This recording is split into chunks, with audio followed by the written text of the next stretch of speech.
भूतिया हवेली की कहानी। अनिरुद्ध, एक 22 वर्षीय युवक, अपनी बड़ी बहन दीप्ति और जीजा अविनाश से मिलने नैनीताल जा रहा था।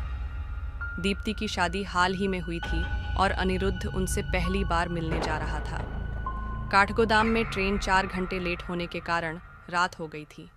स्टेशन से दीप्ति का गांव 7 किलोमीटर दूर था। अविनाश काम में व्यस्त थे, इसलिए रात में अकेले आना अनिरुद्ध के लिए मजबूरी थी। डर और थकान से घिरे अनिरुद्ध ने पैदल चलना शुरू किया।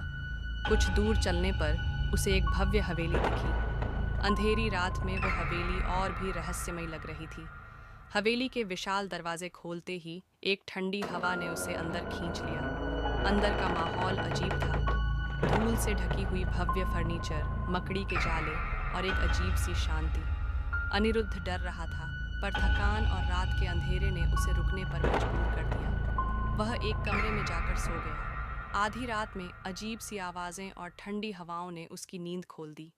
डरते हुए उसने कमरे से बाहर झांका। धुंधली रोशनी में उसने कुछ आकृतियां देखीं। डर से उसकी सांसें थम गईं। वो आकृतियां इंसानों जैसी लग रही थीं, पर पारदर्शी थीं।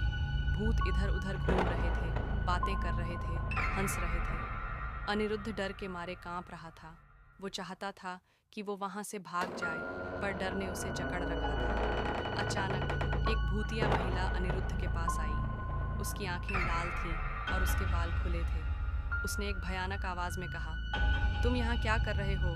ये हमारा घर है, आज नहीं छोड़ूंगी तुम्हें। अनिरुद्ध ने हिम्मत जुटाकर कहा, मैं एक राहगीर हूँ, रास्ता भटक गया था, सुबह होते ही मैं चले जाऊंगा। भूतिया महिला हंसी और बोली, कोई यहाँ से जिंदा नहीं जाता।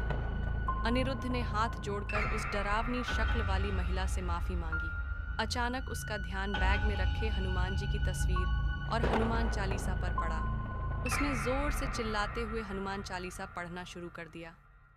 एक विचित्र शक्ति की उसे अनुभूति हो रही थी। उसने अपने छोटे बैग को हाथ में किया और भागना शुरू कर दिया। वो तेजी से दौड़ता रहा। पीछे मुड़कर देखने की हिम्मत नहीं थी। कुछ भूत उसके पीछे दौड़ रहे थे।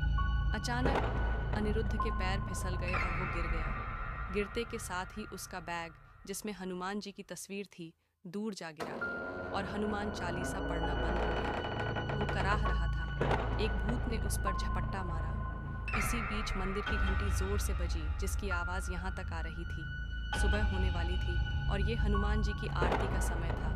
अब भूत गायब हो गए। अनिरुद्ध गंभीर रूप से घायल था, पर जिंदा था।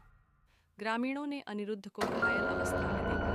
उन्होंने उसे तुरंत अपने घर ले जाकर उपचार किया। कहानी की सीख: अंधेरी रात में अकेले सफर नहीं करना चाहिए। अजनबी जगहों पर आश्रय नहीं लेना चाहिए। डर के सामने हमें हार नहीं माननी चाहिए। हमें सदैव सतर्क रहना चाहिए और जीवन का महत्व समझना चाहिए।